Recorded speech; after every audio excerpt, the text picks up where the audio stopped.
Ya Habib, kami ini entertain yang mungkin dekat sekali dengan kemaksiatan, dengan dosa. Mungkin sebagian kami juga banyak yang berangkat umrah, banyak yang bisa berangkat haji. Setelah umrah kami merasa seperti malaikat. Tapi seminggu, 2 minggu, sebulan, 3 bulan setelah itu rasanya malaikat itu hilang sama sekali ya Habib. Terus bagaimana kami untuk memanage iman kami supaya iman kami ini kalaupun berkurang jangan berkurang banget gitu ya Habib. Bagaimana cara memanage? Karena satu sisi dengan datangnya Habib datang ke sini, ini wallahu rabbul Ka'bah ya Habib, ini menambah kecintaan kami sama Rasulullah kepada Habib, ini menambah kecintaan kami sama Rasulullah. Berikan kami amalan atau cara bagaimana kami memanage iman kami ya Habib. Oke. Syukran ya Habib. Terima kasih, Pak. Assalamualaikum. Assalamualaikum. Oh iya Habib. Satu ada permintaan lagi. Kalau boleh Habib jangan setahun sekali datang ke sini. Tapi kalau boleh Habib datang setiap hari ke kami ya Habib. Nahnu nuhibbukum ya Habib, nahnu nuhibbukum ya Habib. Allahumma salli, Allahumma qalbi mustaqil tarim. Salak bijahil Habib, salak bijahil Habib. Ziarah tarim, ya tarim mu'alaha, ya tarim mu'alaha, ya tarim mu'alaha. Assalamualaikum warahmatullahi wabarakatuh. Waalaikumsalam warahmatullahi Habib wabarakatuh. Jindan, punten diberitahu Habib Umar bahwa beliau ini adalah salah satu vokalis, salah satu band besar di Indonesia, nama bandnya Wali. Wali, Habib.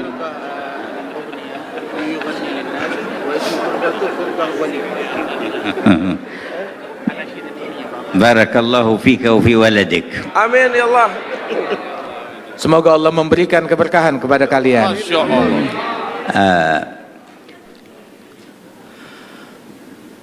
ما ذكرتموه فإن ذاكر الله في الغافلين بمنزلة الصابر في الفارين، والذي يستمسك بطاعة الله في موضع يعصى فيه يكون أجره كبير. Apa yang engkau sebutkan itu disebutkan oleh Rasul Shallallahu Alaihi Wasallam tentang fadilahnya orang yang ingat kepada Allah di tengah khalayak yang lupa kepada Allah Ta'ala. Maka orang yang ingat dan berzikir kepada Allah di tengah khalayak tersebut, itu ibaratnya bagaikan orang yang tetap teguh berjihad di jalan Allah di tengah orang-orang yang kabur melarikan diri daripada perjuangan dan jihad tersebut. Dan pahalanya besar sekali orang itu. لا تجر المعصية ولا تجر نفسك على المشاركة فيها وتمنى للعاصي أن يكون من التائبين والمهتدين. Kita jangan pernah menyetujui suatu kemaksiatan dan jangan pernah ridha akan suatu kemaksiatan pada diri kita ataupun pada orang lain, akan tetapi juga sebisa mungkin kita membimbing orang lain, merangkul orang lain untuk lebih dekat kepada Allah Subhanahu wa taala dan menempuh jalan hidayat dan tertarik kepada kebaikan. ومهما رجوت أن ينتفع بك أحد أو تكف بعض الشر أو تقرب أحدا إلى الخير فانوي هذه النية لتحصل لك الدعوة إلى الله. Dan manakala engkau bisa menarik seseorang kemudian ataupun melakukan daripada kebaikan-kebaikan tersebut, niatkan apa yang kita lakukan ini di dalam profesi kita itu menjembatani sebagai media untuk berdakwah di jalan Allah Subhanahu wa taala. وإذا لم يتيسر لك شيء من ذلك وخفت على نفسك فرتب لنفسك ترتيب أن تكون في مكان لا خوف عليك فيه. Apabila kita dalam posisi kita bisa melakukan itu, keberadaan kita di tengah-tengah mereka bisa menjadi dakwah, mengajak orang untuk menjadi lebih baik, maka alhamdulillah. Tapi kalau tidak bisa, malah kita terbawa menjadi insan yang lebih buruk, maka hendaknya kita menghindari daripada situasi-situasi yang demikian. أما التوبة إلى الله فلا تبخل بها عن نفسك ولا تتقاعس عنها ولا تتكاسل، فإنه ما مراد عدوك منك في إيقاعك في المعصية إلا بعدك عن الله تبارك وتعالى، وما مراد الله من فتح باب التوبة إلا خذل عدوه وتقريبك إليه. فكما أنك عدت إلى الذنب فعد إلى التوبة ولا تكسل عن ذلك واستمر، فإذا علم الله فيك الصدق جاء وقت يحول بينك فيه وبين المعاصي ويوفقك للثبات. Adapun untuk bertaubat dan kembali kepada Allah Subhanahu wa taala, maka jangan pernah berhenti ataupun menjadi malas-malesan untuk taubat dan selalu kembali kepada Allah Subhanahu wa taala sebanyak apapun dosa kita dan kesalahan kita, dan sesering apapun kita balik lagi kepada kemaksiatan. Sebab syaitan itu dia punya misi untuk selalu menjebloskan seseorang dalam kemaksiatan. Dan setan ini musuhnya Allah Ta'ala, dan Allah Ta'ala bukakan pintu taubat seluas-luasnya untuk menggagalkan upaya syaitan.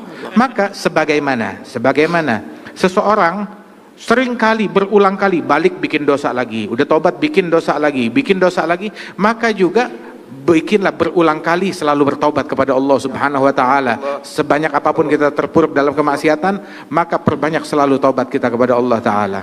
كما أراد عدوك أن يخزيك بمعصية ربك فأخزه أنت بالتوبة إلى ربك. Sebagaimana musuh kita syaitan ingin menghinakan kita dengan maksiat kepada Allah, maka hinakan dan kecewakan syaitan dengan kita bertaubat lagi kepada Allah Ta'ala.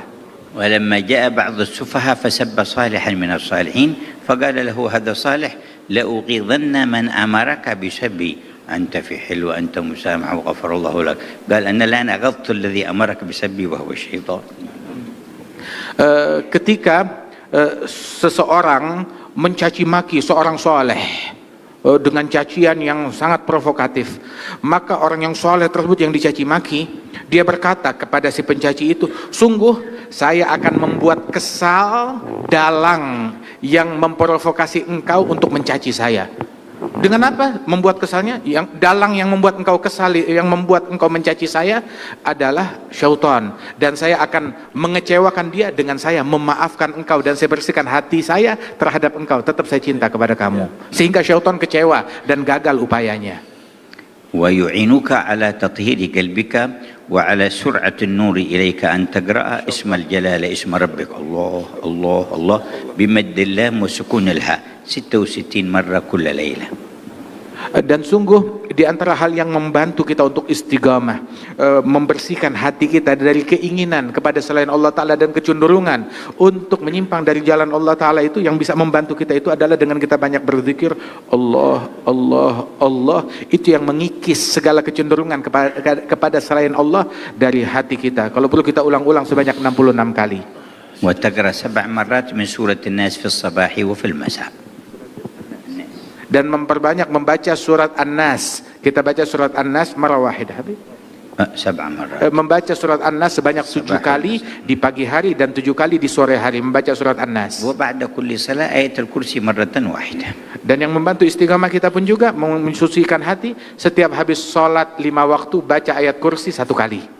ومرحبا بولدك يكمل دراسته في دار العيدروس ويتحول إلى دار المصطفى. Dan Amin. saya menerima anakmu apabila Amin, dia ya sudah Allah. menyelesaikan pelajarannya di Darul Idrus, dia boleh datang kapan waktu ke Darul Mustafa. وأنت في وقت تزور دار المصطفى ويكون حالك أحسن وأحسن. Dan kamu nanti suatu waktu insya Allah bisa datang berziarah ke Tarim, ke Darul Mustafa, dan keadaanmu insya Allah akan jauh menjadi Amin, ya lebih baik dan makin dekat lagi kepada Amin. Allah. Amin ya Allah, amin ya Allah. Baik. Fang, kenapa? Habib, نرجو أن تأتي سنة الآتية مثل هذه يا حبيب. إن شاء الله كلما جينا وجدنا الفرصة نعقد الاجتماع معكم إن شاء الله تعالى، وكذلك في أوقات أخرى ينوب عنا من أحبابنا وأخواننا من يجالسكم في الله تعالى. Amin. Insya Allah nanti kapan waktu kita datang ke sini lagi, dimudahkan waktu bisa berjumpa lagi, duduk bersama-sama, dan juga insya Allah majelis yang semacam ini tidak selesai di sini saya, tetapi berkelanjutkan dan di follow up untuk Baik. kedepannya. Oke.